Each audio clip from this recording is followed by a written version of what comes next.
welcome back. It's Vicky here, and today I will be sharing an art journal page.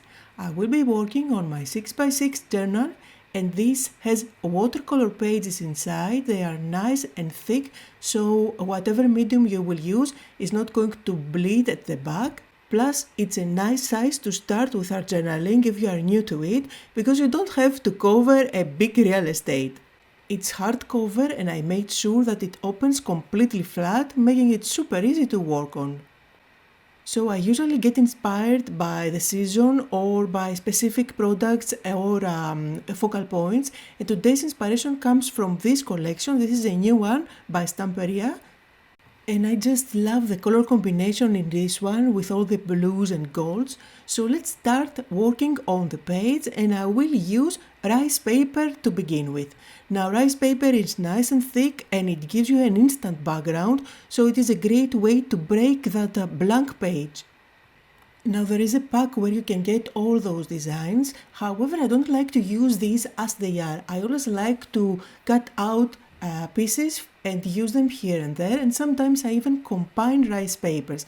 Of course, if you cut out elements, don't throw away what's left because you can use it on another page. So here I'm going to combine designs from those two rice papers, and I'm going to show you how you can use them a couple of ways. So one way is to just use a brush that you dip in water and then draw around the areas that you want to use. This is going to wet the fibers, and it's going to make it super easy for you to tear it off, making that soft edge with all those fibers, which is going to allow for a nice soft blend when you stick them on top of your page. And I can do, of course, the same thing here.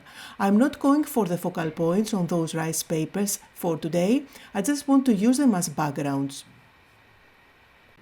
So here is one way on how you can combine them on your page, and you will find that where those teared edges are, they are going to blend beautifully. Also remember, these are semi-transparent, so you can even see the color gradation from behind. So that was one way to use it. However, for this page I'm going to create rectangles. So I'm using my scissors and I'm just going to cut out of those many rectangles without taking into consideration sizing or anything, just randomly, so that I can put them together on top of my page. And then it's time to stick them down. Now I am going to use rice paper glue to stick them down. This is a great glue that is very forgiving, so if you stick that and you don't like where it is, you can easily lift and reposition with no issues at all. As I stick everything down, I make sure that I cover them also with the same glue, which is going to seal it down. And I'm going to stick everything by overlapping a little bit, so that I end up with having lighter and darker areas. This is going to give kind of a patchwork look at the background, and without thinking at all, you end up having a lovely background, which is a great starting point for an art journal. You can do that with any rice papers that you have. I'm not going to go all the way to the edges with those rectangles, just because I want to create kind of a frame, a white border all around, but you can definitely do whatever you like. Also keep in mind that I'm showing you the techniques here on a page inside a journal. However, you can definitely recreate something similar on a canvas. Same techniques apply to different surfaces. So I'm following my 7 steps technique for art journaling, which are really super easy to follow and guarantee great results. So the first step was to add rice paper as your background. The second step is to use some white acrylic paint over it and just fake it till you make it. Just make it look artistic. I'm applying the white paint with my spatula completely randomly, just to make the background look more artistic. You can definitely do that with a brush. If you want to see the brush strokes, make sure that the brush is completely dry. And since I do have all that white paint on my craft table, I can always dilute it with water and just add some splatters. White splatters are always nice. Step number 3 is to do some stamping. For that I'm using my background stamp set. This is going to give you lots of different stamps that you can mix and match on your background, and they are designed so that they can match pretty much any project. So I'm going to use a text one, and I'm just going to stamp with permanent ink. Stamping with permanent ink is quite important at this stage, since no matter what you do later on top of that background, it's not going to smudge or smear the stamping. And you see, sometimes I'm using a stamping block, other times I just use my fingers, since it makes it easier to get that organic look. I don't want to end up with perfect impression of the stamp. It makes it look more organic. Next step, let's do some stenciling. Now there are many different ways that you can use a stencil for this step. You can either go with a stencil and paste, you can either go with stencil and inking. I am going to use volume paste here just for a fun different effect, and on top of it I'm going to add embossing powder. So here I'm just going to go with volume paste. This is just modeling paste, which is nice and thick, and it's really easy to play with because it doesn't go underneath the stencil just because it's so thick. So again, randomly I'm going to add some of those shapes, and when I play with layers I never think of what is going to happen on the next step. So I'm just having fun layer after layer, and at the end of the day everything just comes magically together.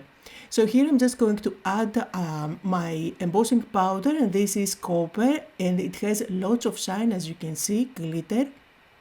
This is going to stick where the volume paste is, and I'm not making an effort to make sure that it's going to cover up completely wherever volume paste is. So I will have some white areas and some others with the embossing powder. Now, of course, the next step is to heat set that embossing powder, which is going to heat set the volume paste at the same time. This is going to make it bubble up, but it's a fun effect, especially for art journaling, because it gives extra texture, extra volume. And since I do have that black stamping, I'm going to do some black splattering as well. For that, I'm using my watercolor palette, and I want only fine droplets. That's why I'm using a very fine brush. I'm super happy with how my background is looking at the moment. All that's left to do is to find the focal point. So I'm using the paper cutouts. These are again from the same collection that I got inspired, but they are already cut out for you. All you have to do is just pop them out. So if you're one of those people who hate fuzzy cutting, this is the product for you. I'm in love with this girl, so this is the one that I will use as my focal point. And the fun part about these paper cutouts is that they are double-sided, so you can turn it around, flip it, and you can use it any way it matches your composition. For sticking my paper cutouts down, I'm just going to use again my rice paper glue. You can use whatever glue you have for that part. And I am going to cover the lady on top with rice paper glue just because I am used to it, but really it's not important to do that. There is one benefit, however, just because you seal it down with that medium.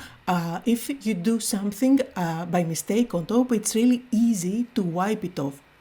So I'm going to give her a bigger flower just to make a bigger impression, and also a couple of leaves. So that's step number 5 in my process, where you put together your focal point just by playing with paper cutouts. And with that variety that you get, it's really difficult to know when to stop. So here I'm just adding one more flower, a little tag that I popped out. And of course the fun part is that since all the images are part from the same collection, you know that they are foolproof, they are going to match beautifully together. So really the process is super easy. So I added a few stars here and there. Just stick them with a dot of glue to decorate the blank space of the page. However, I don't like to cover it up and make it super busy all over the place. So you see I have an area with my focal point and the other stays quite plain. I also have this pack of ribbons from the same collection, and I'm going to use some of the ribbons up at the top I'm choosing designs that are quite subtle, which are not going to add too much into the project, but just little details here and there. This way I keep everything on my page interesting to look at, but at the same time it's not super busy and overwhelming. Now I'm hunting for a quote. I always like to add quotes on my art journals, and there is a page in the scrapbooking part which is full of quotes that you can use. I do have both versions, the 8x8 and the 12x12 one. I decided to go with the 12x12 one just because it is larger and it's going to make a bigger impact on my page. And finally, for the last step where I'm doing some doodling. Here I'm using a very fine black marker and I'm just sketching around some of the areas where I feel like I can add some shadowing, which is going to help the elements pop against each other. I'm not outlining everything. I'm not trying to do the best job here. Just sketchy lines here and there will do the trick. And then I am going to switch to my gel pen, and I like to use the white gel pen by Jelly Roll, and I'm going to add some white highlights here and there. Again, here completely randomly without overthinking it at all. And as I'm doing my finishing touches, I will repeat the 7 steps for you. Rice paper first. 2. Use white paint. 3. Do some stamping. 4. Do some stenciling. 5. Create your focal point. 6. Add a quote. 7. Do some doodling.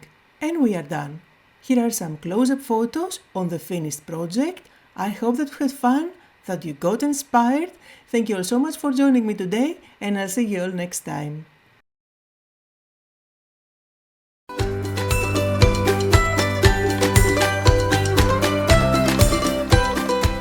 Hi there, I'm Heidi, Simon's mama and founder at simonsaysstamp.com.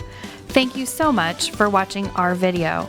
If you like what you just saw, be sure to press the thumbs up and subscribe to see more great content.